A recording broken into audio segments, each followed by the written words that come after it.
Hello everyone, welcome back to our channel Trading Friday. Myself Manish Surani and I'm a chartered accountant and a CFA by profession.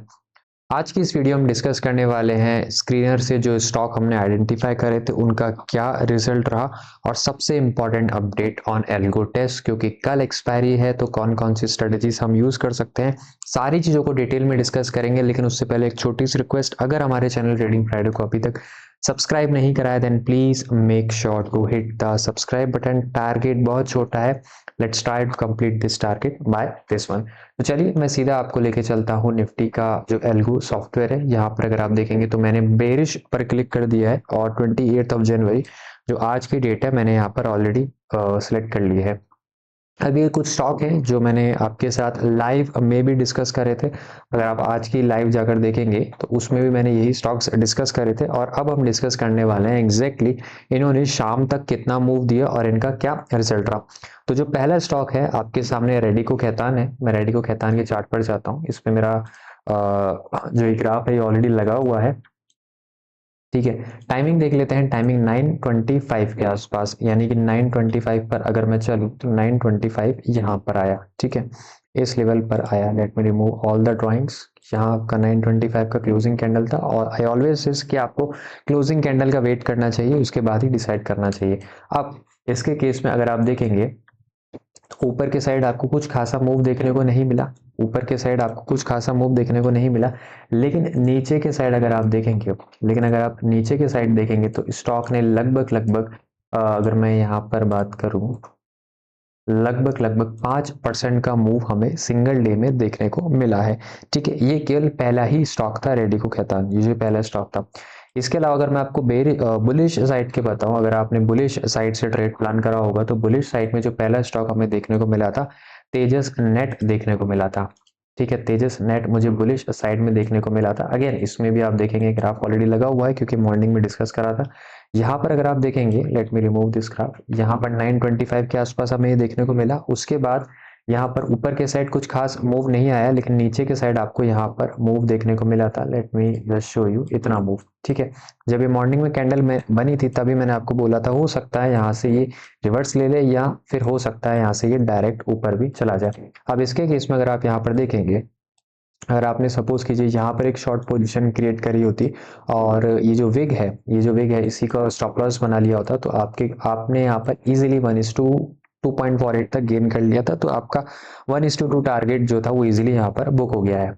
ठीक है, अब क्योंकि 1:2 पर आपकी जो position होती है वो जनरली क्लोज हो जाती है। अब यहाँ पर अगर आप देखेंगे लॉन्ग साइड पर भी आपकी यहाँ पर एंट्री बनती है, ये आप स्टॉप लॉस लगा सकते थे। तो यहाँ पर आपने देखा है 1:3 का टारगेट, यानी सिंगल डे में ऐसा बहुत कम होता है। लेकिन कई बार ऐसे दिन भी आएंगे जहां पर आपको ऐसे मूव नहीं देखने को मिलेंगे, लेकिन कुछ दिन ऐसे आएंगे किसी मंथ में जहां पर किसी पर्टिकुलर स्टॉक में आपको दोनों साइड शार्प मोमेंटम देखने को मिलेगा।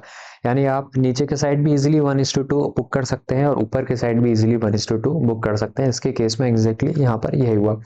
तो स्क्रीनर का काम क्या होता है? स्क्रीनर का काम ये होता है कि ये आइडेंटिफाई करता है ऐसे कौन कौन से स्टॉक हैं जिसमें मोमेंटम आ सकता है, इधर अपसाइड इधर डाउन साइड, दोनों साइड में मोमेंटम आइडेंटिफाई करने की कोशिश करता है। Just a disclaimer, we are not SEBI registered. अगर आप इसमें कोई प्लान करते हैं then please discuss with your financial advisor first.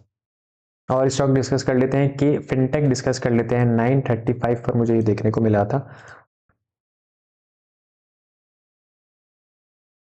9:35 यानी कि यहाँ इस टाइम पर मुझे ये देखने को मिला था। ऊपर के साइड अगर आप देखेंगे ट्रेड प्लान करी होगी, आपका स्टॉप लॉस हिट हो गया होगा। यहाँ पर आपको क्लियरली विजिबल है। ऊपर के साइड अगर आपने क्या करा होगा तो ज़्यादा कुछ मिला नहीं, लेकिन अगर नीचे के साइड देखते हैं, लेट्स सी नीचे के साइड हमें कितना देखने को मिला। यहाँ पर अगर आपने पोजीशन बनाई होती इसको जब ब्रेक हुआ तो आपको यहाँ पर लगभग लगभग 1:2.09 के आसपास का मूव देखने को मिला है। तो यहाँ पर आपका एक साइड स्टॉप लॉस हिट हुआ और एक साइड आपका 1:2 का टारगेट आया। इसके बाद आपको यहाँ पर काफी सारे रेडिको रेडिको रेडिको ही देखने को मिलेंगे क्योंकि आज रेडिको में बहुत ज्यादा शार्प मूव था। ठीक है, आज रेडिको में काफी ज्यादा शार्प मूव था, इसलिए आपको यहाँ पर रेडिको ही देखने को मिला है। ऑल्दो मैं आपको बोलता हूँ आपको जो फोकस करना होता है वो 9 से 10 के बीच में ही करना होता है। बुलिश साइड पर चलते हैं, कोई रैंडमली स्टॉक उठाता हूँ। आईआईएफएल भी आपको काफी बार देखने को मिलता है यहाँ पर। तो आईआईएफएल पहली बार मुझे 9:50 पर देखने को मिला था। ठीक है, आईएफएल पर चलते हैं। In the meantime guys, अगर आपने अभी तक वीडियो को लाइक नहीं करा then please make sure to like and hit the subscribe button as well, अगर आपने अभी तक नहीं करा है। तो IIFL मुझे पहली बार 950 पर देखने को मिला था, ये 950 की कैंडल थी, ठीक है। यहाँ पर अगर आप देखेंगे इसके बाद नीचे आया पर ज़्यादा कुछ नीचे नहीं आया। उसके बाद यहाँ से अगर लॉन्ग पोजीशन अगर आपने बनाई, इसको अगर आपने स्टॉप लॉस बिल्ड करा तो आपको मैक्सिमम 1:2.59 इसके अंदर भी देखने को मिला। अब इसके केस में हो सकता है अगर आपने शॉर्ट साइड पे पहले एंट्री बनाई हो तो आपका स्टॉप लॉस वहां पर हिट हो गया और फिर लॉन्ग साइड में आपको 1:2 यहाँ पर देखने को मिला। तो मैं बोलूँगा ओवरऑल काफ़ी अच्छा दिन था और हो सकता है कल का दिन हमें और भी अच्छा देखने को मिले, कंसिडरिंग कल की जो है सेंसेक्स एक्सपायरी है। तो वहाँ पर जो एल्गो टेस्ट की स्ट्रेटजीज हैं वो मॉर्निंग में हम रन कर देंगे शार्प 9:15 के आसपास। सो मेक श्योर कीजिए आप लाइव ट्रेडिंग के लिए रजिस्टर्ड हो जाइए और चैनल को सब्सक्राइब कर दीजिए, क्योंकि 9:15 पर आकर मैं यहाँ पर एल्गो टेस्ट की जो बैक टेस्ट स्ट्रेटजी है वो यहाँ पर रन करने वाला हूँ। थैंक यू सो मच यहाँ तक जुड़े रहने के लिए। मिलते हैं कल सुबह लाइव, तब तक के लिए बाय बाय।